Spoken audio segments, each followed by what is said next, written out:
They threw me out at 14, called me a burden. Then I became sole heir to my husband's $32 million estate. Hooking plot. When I was just 14, I still remember the cold November night in Louisville, Kentucky, when my own parents dragged me outside with nothing but a plastic bag of clothes. My mother's voice cut like glass as she hissed, "You're nothing but a burden. Don't come back." At that age, I thought my life had ended before it ever began. For years I lived invisible, shuffling between shelters, church basements, and nights spent in the back of a laundromat where the humming machines became my lullabies. I was erased by the very people who should have protected me, and for decades, I carried that wound like a scar stitched into my soul. But years later, when I had almost forgotten what it felt like to belong anywhere, fate placed me in the path of a man named Robert, a businessman from Nashville with a quiet smile and a heart gentler than I'd ever known. They mocked me when I married him, called me a gold digger who would end up with nothing. But when Robert passed unexpectedly and the lawyers read his will, every polished insider who had sneered at me froze in their seats. Because despite their schemes, despite their whispers, Robert had left me as the sole heir to his $32 million estate. What happened next shook the very people who had once thrown me away, but the path from abandonment to inheritance was paved with secrets, betrayals, and battles in courtrooms I never thought I'd see. Background story. My name is Margaret, and I am 68 years old. I was born and raised in Kentucky, the youngest of 4 children, and the one my parents decided was too much trouble. They believed in appearances, polished church smiles, pressed Sunday clothes, but behind closed doors, cruelty ruled. After I was thrown out at 14, I spent my youth surviving on scraps and charity, often working odd jobs just to keep a roof over my head. For years, I was treated as if I didn't matter, by family, by employers, even by neighbors who thought poverty was contagious. Meeting Robert was the first time I felt seen. He was from Tennessee, a widower who had built his wealth through real estate and trucking. Our marriage was never about money, it was about 2 people who understood loneliness. But when he passed, his family, people who had laughed in my face at our wedding, tried to erase me from his life just as my own blood once did. What they didn't expect was that I had learned how to fight quietly, with documents, paper trails, and the unshakable courage of a woman who had already lost everything once before. Chapter 1. My name is Margaret, and I am 68 years old. I never thought I'd stand in a wood-paneled Nashville courtroom, dressed in a plain black dress, surrounded by people who had mocked me for years. But that morning, I stood silent as the lawyer cleared his throat and opened my husband's will. The air was thick with perfume, sweat, and greed. Robert's children and cousins leaned forward, confident that his $32 million fortune would soon be theirs. I gripped the edge of my chair, my hands trembling, my heart pounding. Then the lawyer read the words that shattered the room. All assets, accounts, and properties are to be transferred to my wife, Margaret, in her entirety. The silence that followed was deafening. Gasps, whispers, and glares cut through the air. I could almost hear their thoughts. Her? The woman we called nothing? The woman we tried to erase? That was the moment my life turned upside down once again. And what happened next left even me in shock. If you want to know how a woman once thrown out at 14 ended up here, holding the key to a fortune everyone else believed was theirs, keep listening. Chapter 2. I wasn't always someone people envied. My story began in Kentucky, on a cold November night when my parents decided I wasn't worth the trouble anymore. I was just 14 when my mother shoved a plastic grocery bag into my hands with a few clothes inside and told me I was a burden. My father didn't even look at me. They closed the door as I stood shivering on the porch, the last of the light fading from our small town street. I remember staring at that door, hoping it would open again. It never did. That was the night I learned what it meant to be completely alone. For years, I bounced between shelters, church basements, and friends' couches, surviving off stale bread and small kindnesses from strangers. I was invisible to the world. But being invisible taught me something powerful: how to observe, how to listen, and how to endure without losing myself. Yet, even in the shadows, I never could have imagined that survival skill would one day help me fight against people in expensive suits who thought they could erase me again. Chapter 3. Life pushed me down hard, but fate had a strange way of circling back. I met Robert years later, when I was working as a waitress at a diner outside Nashville. He was older, a widower with kind eyes and a gentle smile. He ordered coffee every morning, always leaving a generous tip. At first, I thought he was just another customer. But one rainy morning, when the power went out and the diner sat in silence, he stayed behind to talk. We shared stories. He spoke about loneliness after losing his wife. I spoke carefully, revealing pieces of my past I had never shared with anyone. That conversation stretched into hours. For the first time in years, someone looked at me and saw a person, not a burden. When we married a few years later, his family was furious. They whispered "gold digger" and laughed behind my back at weddings and reunions. They thought I was just a poor woman clinging to a man with money. But they didn't know the truth.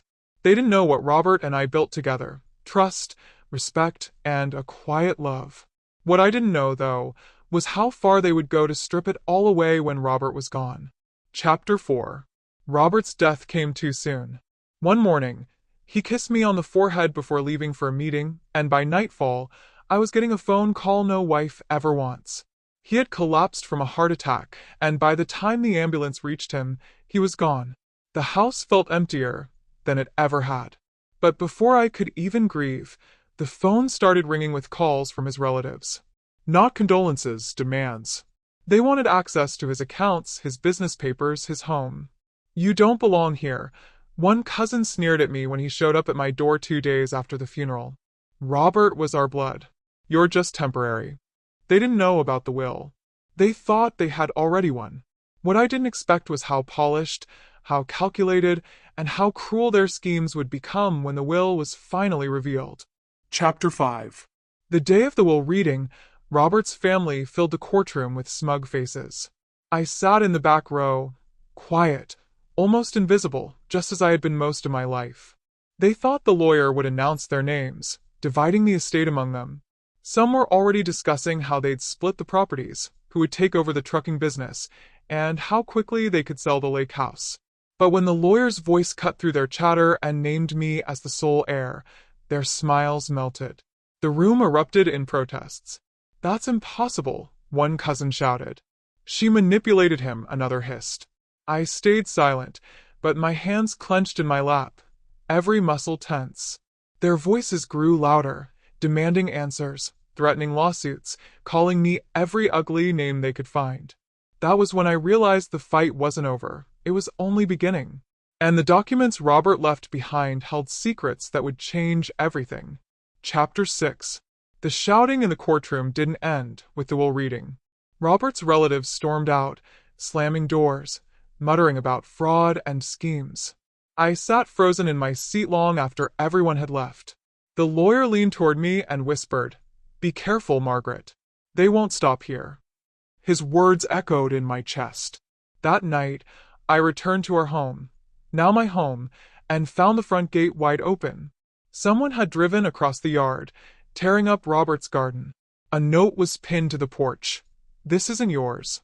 My knees buckled as I read it. I thought I had left behind the cruelty of being unwanted at 14, but it was standing right there on my porch again, dressed in anger and entitlement. What I didn't know then was that their attack would shift from intimidation to something far more dangerous, something hidden in the very papers Robert had left behind. Chapter 7. In the weeks after Robert's death, I spent my days sifting through his files. Boxes of contracts, property deeds, old letters, most of it looked like ordinary business paperwork. But late one night, while flipping through a folder marked "Confidential," I found a sealed envelope with my name scrawled across it in Robert's handwriting. My heart raced as I opened it. Inside was a letter. His words spilled across the page in careful ink. "If you are reading this, Margaret, then I am gone. I know they will come for you. I know how they think, but I have left a trail. Trust the papers. Trust the dates. And trust yourself. They cannot erase you if you stand firm." My hands shook as I held it. It felt like he was right there with me, guiding me from beyond the grave. But as I dug deeper, I uncovered something even more chilling. Documents Robert had drafted but never signed, documents that seemed to give portions of his estate to his relatives. And the signatures at the bottom didn't look like his. Chapter 8. I took those papers to an old friend of Robert's, Arthur, a retired attorney who had once helped him with business deals. Arthur put on his glasses, examined the signatures, and frowned. "These aren't Robert's," he said flatly. "They've been forged." My stomach dropped. It wasn't just entitlement anymore. Robert's own family had faked legal documents to try to snatch his wealth away. Arthur warned me. "If they bring these forward in court, it'll be a war." But forgery leaves traces. Dates, ink, metadata, it all tells a story. His words lit a fire in me. For years I had been silent, erased, overlooked. But now, with Robert's letter in one hand and Arthur's advice in the other, I felt something stir inside me. Courage. Still, I didn't know that the next time I walked into the courthouse, I would come face to face with the ugliest betrayal yet, one I never saw coming. Chapter 9. The lawsuit came swiftly. Robert's cousins filed papers accusing me of manipulating him in his final years. They called me a predator, a liar, a woman who preyed on a grieving widower. Their lawyer, slick and polished, painted me as a schemer in front of the judge. But what broke me wasn't their words. It was when Robert's own daughter, Caroline, stood up in court and nodded in agreement. I had helped raise that girl after her mother died. I had braided her hair before school, comforted her through heartbreaks, stood at her graduations. And now she stared at me with cold eyes, siding with the very people who wanted to destroy me. My chest ached as if Robert's heart had stopped all over again. I left the courtroom that day trembling, but inside I swore one thing. If they wanted to erase me, they'd have to face every truth Robert left behind. And soon, I would find the one piece of evidence that would turn the case upside down. Chapter 10. Arthur and I combed through Robert's digital files, searching for something solid.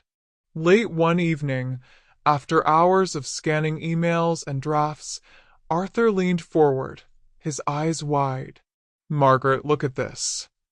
On Robert's laptop was a series of saved drafts, early versions of the will.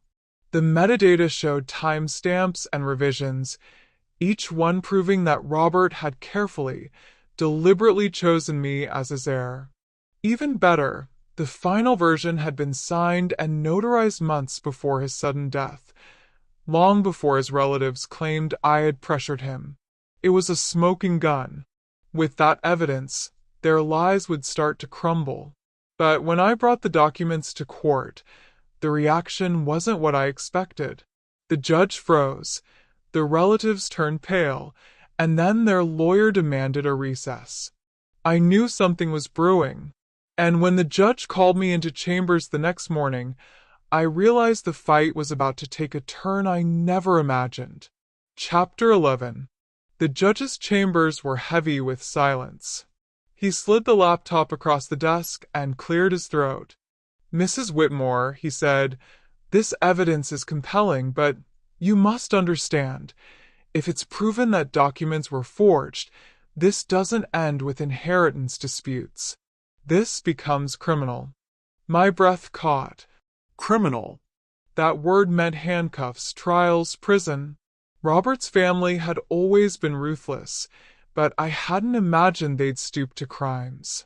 The judge continued, "You must decide if you want to pursue this. If you do, it could tear what's left of your family apart." His warning rang in my ears, but deep inside I already knew my answer. When I left the courthouse, I found Caroline waiting outside. She looked broken, her eyes red as if she had been crying. She whispered, "I didn't want to testify against you. They forced me." My heart skipped. Was she telling the truth? Or was it another trap? Chapter 12. Caroline's confession haunted me. That night, she came to my house, trembling, clutching a USB drive. "Dad recorded everything," she said, her voice shaking. "Meetings with them. Their threats." He knew this was coming. My hands trembled as I plugged in the drive. And there it was, Robert's voice, calm but firm, speaking into a recorder. He described his cousin's attempts to coerce him into rewriting his will. He even mentioned one cousin waving blank documents in front of him. My eyes welled with tears. Robert had prepared for this war long before he died. But then Caroline added something that made my stomach twist. "They know you have the files now. They won't stop." Her words weren't just a warning. They were a countdown. Chapter 13.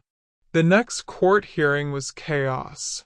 Robert's cousins stormed in, their lawyer waving papers, shouting about fraudulent evidence.